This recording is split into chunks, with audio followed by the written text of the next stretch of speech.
Hello students.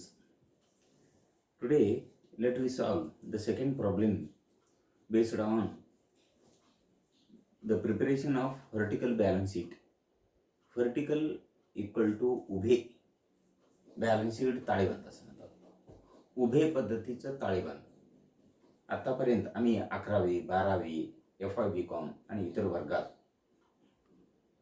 आम्ही शिकलो कसं आहे ना, आडवे पद्धतीचं ताळेबंद तयार करायचं म्हणजे लायबिलिटीज रुपीज म्हणजे आडवे पद्धतीचं झालं. आजच्या ह्या प्रॉब्लेममध्ये उभे पद्धतीचं ताळेबंद कसं तयार करायचं पाहूया.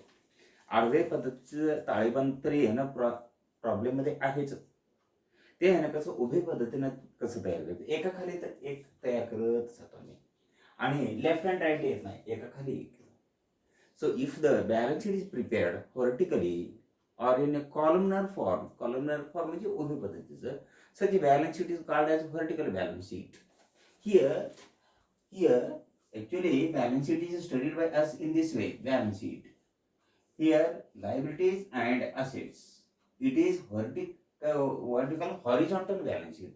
Horizontal equal to आडवे पद्धतीचं, आडवा उभे पद्धतीचं म्हणजे हेच बॅलन्स शीट आहे. उभे कसं तयार करायचं पाहूया थोडक्यात. So this balance sheet which is prepared in a columnar form, in a vertical form is called as vertical balance sheet. So let me discuss with you in how to prepare the balance sheet in a vertical form. So first one is here this balance sheet is divided into two parts also, liabilities and assets, but it is not called as liabilities. Liabilities means sources of funds method. Assets means application of fund method. Sources म्हणजे काय? Liabilities equal to sources of funds म्हणजे निधीचा स्रोत म्हणतात. Liabilities equal to निधीचा स्रोत असे म्हणतो आम्ही. आणि assets equal to source equal to स्रोत म्हणजे कुठून एखाद्या गोष्टी आम्हाला प्राप्त होते त्याला काय म्हणतो आम्ही? सोर्सेस असं म्हणतात.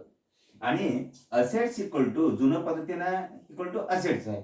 असेट्स इक्वल टू इथे लायबिलिटीज आहे, लायबिलिटीज असेट्स आहे. पण ओल्ड बॅलन्स शीट झालं, हॉरिझॉन्टल बॅलन्स शीट झालं. व्हर्टिकल फॉर्म मध्ये असेट्सलाच काय म्हणतात? अप्लिकेशन नसतं.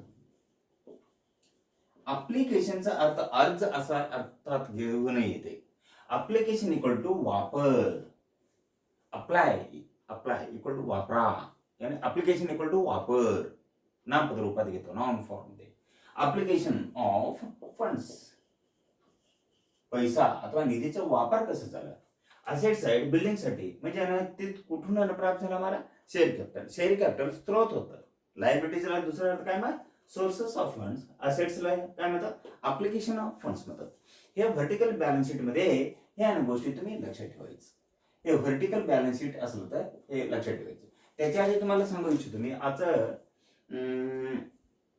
लेक्चर पर्टिक्युलर्स क्लास आहे SY BCom, विषय आहे मॅनेजमेंट अकाउंटिंग, प्रॉब्लेम नंबर 2 चं सॉल्युशन आहे. हे आधी तुम्ही लिहून घेत असा. आधी ऑलरेडी तुम्हाला व्हॉट्सअप ग्रुपवर प्रॉब्लेम पाठवलं मी आणि तेच आणि सेम प्रॉब्लेम खाली सॉल्युशन म्हणायचं. सॉल्युशन म्हणून हे सगळे लिहून घ्या आणि नंतर हे सॉल्युशन म्हणायचे ते हे सगळे लिहून घ्यायचं आहे. आणखी एकदा सांगू इच्छितो, ओल्ड पॅटर्न मध्ये लायबिलिटीज असेट्स म्हणतो. लायबिलिटीजला समान आर्थिक व्हर्टिकल मध्ये काय म्हणतात? सोर्सेस ऑफ फंड, निधीचा स्रोत, मूळ कुठून प्राप्त झालं.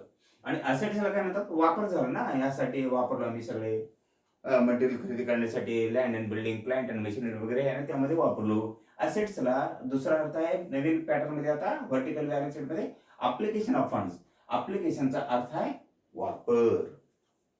अप्लिकेशन इक्वल टू युटिलायझेशन चा दुसरा अर्थ आहे वापर, निधीचा वापर असं म्हणतात. निधीचा स्रोत आणि लायबिलिटीज ओल्ड पॅटर्न मध्ये आणि असेट्स म्हणजे ओल्ड पॅटर्न मध्ये. आता नवीन पॅटर्न मध्ये काय म्हणायचं? व्हर्टिकल बॅलन्स शीट मध्ये अप्लिकेशन ऑफ फंड्स, निधीचा वापर.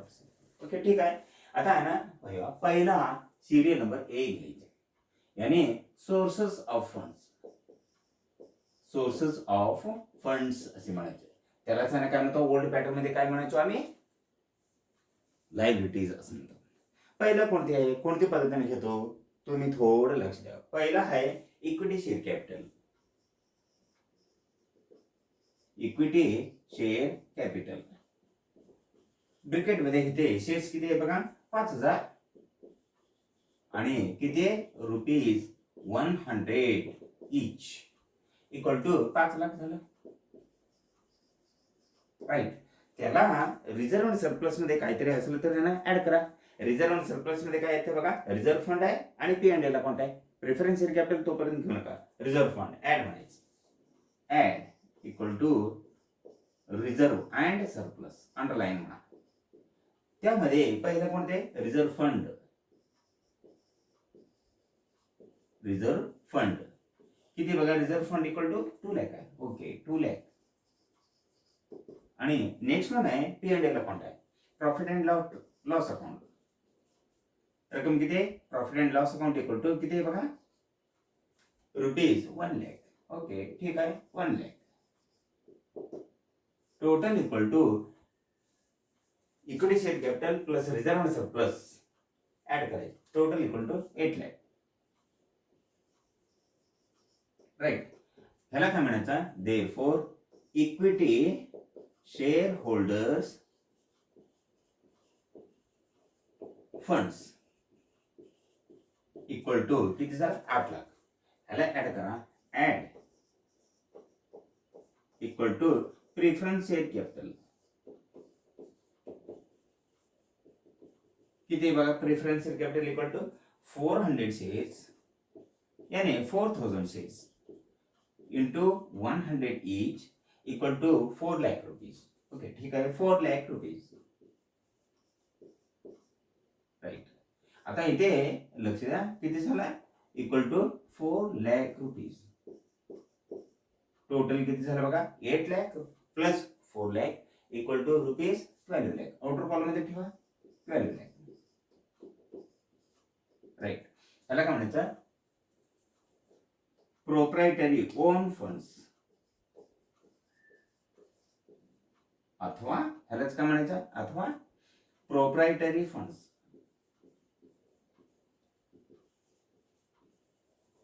प्रोप्रायटरी फंड्स अर्थ काय, ओन फंड्स स्वतःचा निधी. प्रोप्रायटरी फंड्स म्हणजे मालकी हक्काचा निधी, स्वतःचा निधी, मालकी हक्काचा निधी. अनेक अर्थ आहे प्रोप्रायटरी फंड्स, प्रोप्रायटरी फंड्स आणि ओन फंड्स अथवा वेगवेगळे नाव आहे. लक्षात ठेवा. किती झाला, इक्वल टू 12 लाख. ओके ठीक आहे. हे स्वतःचा निधी झाला. यानंतर एकमेव तिकडे राहिलेले ते कोणते, दीर्घकालाचं कर्ज काहीतरी असलं तर बघा त्यामध्ये ना 10% डिबेंचर्स आहे. त्याला म्हणायचं आता बॉरोड फंड्स. बॉरोड अथवा ब्रिकेट मध्ये लोन फंड्स म्हणतात. Loan funds underline. काय काय यामध्ये, बँक लोन असू शकते अथवा इतर दीर्घकाळाचं कर्ज असू शकते अथवा डिबेंचर्स अथवा बॉन्ड्स असू शकते. 10% डिबेंचर्स. 10% डिबेंचर्स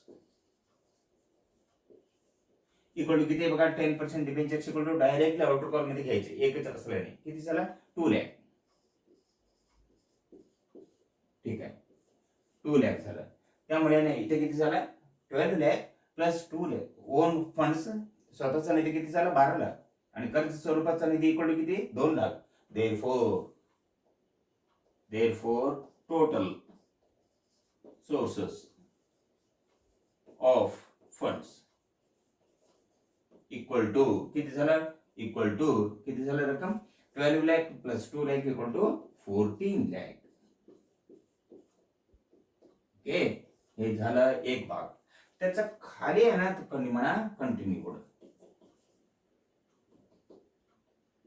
कंटिन्यू म्हणायचं. त्याचा खाली घ्यायचं, लेफ्ट राईट कधीही घ्यायचं नाही, खालीच घ्यायचं. ओके ठीक आहे. आता इथे दुसऱ्या भागाने कंटिन्यू करूया. मला let me continue the second part, next part of the solution of the problem. इथे कंटिन्यू.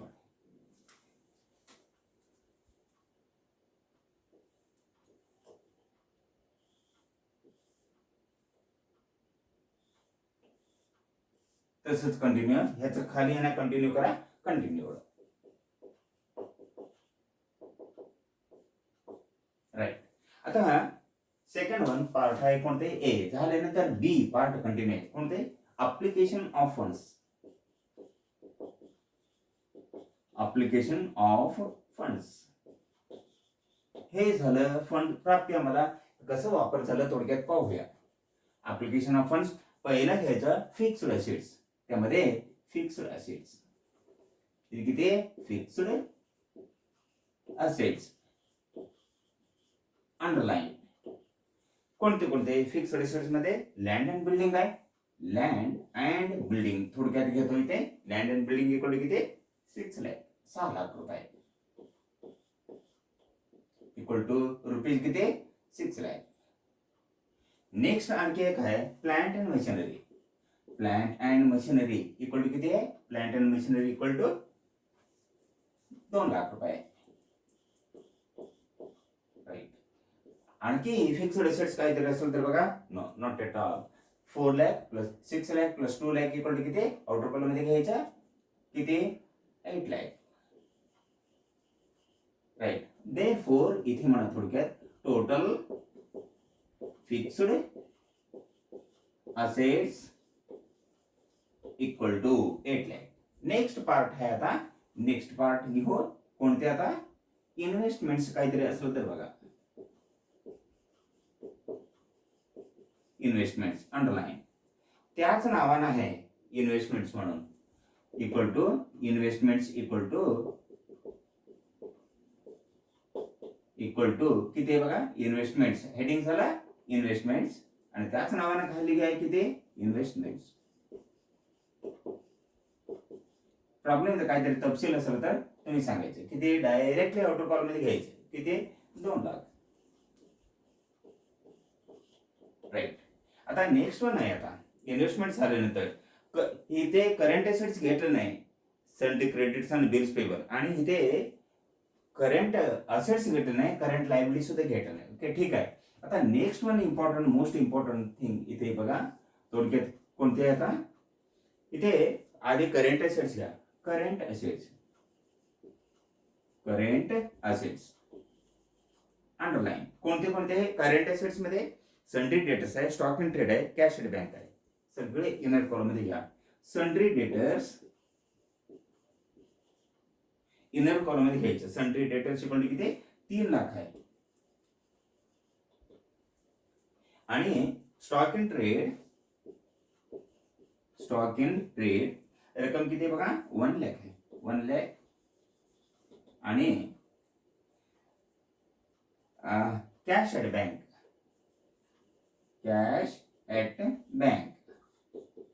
रक्कम किती बघा. Cash at bank equal to किती रुपीज 3 लाख.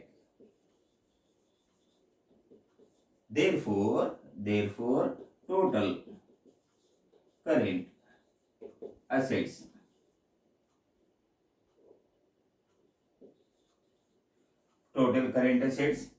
इक्वल टू किती झाला 3 lakh plus 3 lakh plus 1 lakh equal to total equal to किती झाला 7 लाख.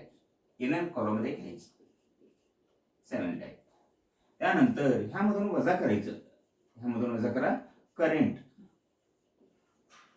लायबिलिटीज. करंट लायबिलिटीज मध्ये लाईव्ह साइड बॅलन्स शीट बघा किती सन्ड्री क्रेडिटर्स आहे.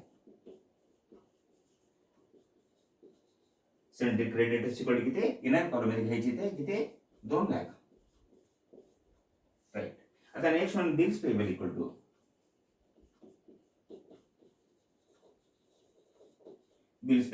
किती झाला 1 लाख आहे. टोटल करंट लायबिलिटीज लेस आहे. वजा करा ह्यामधून वजा करा 2 प्लस 1 इक्वल टू 3 लाख आहे. 3 लाख. दस 7 lakh minus 3 lakh equal to त्याला काय म्हणायचं आउटर कॉलम मध्ये घ्यायचं डायरेक्टली इथे किती 4 lakh. Okay.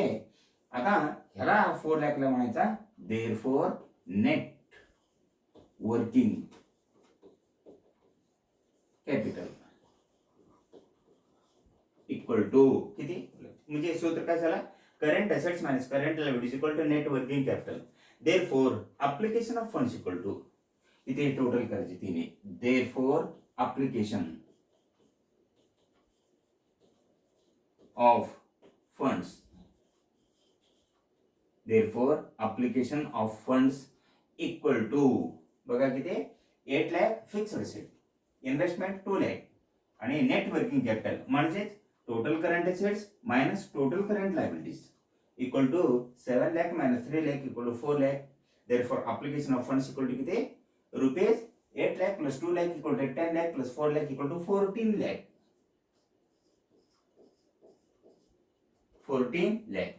This is, let me see whether sources of fund equal to application of funds बरोबर असायला पाहिजे. किती 14 lakh equal to 14 lakh equal to balance sheet tally म्हणायचं. ह्या खालीच आहे ना तुम्ही घ्यायचं.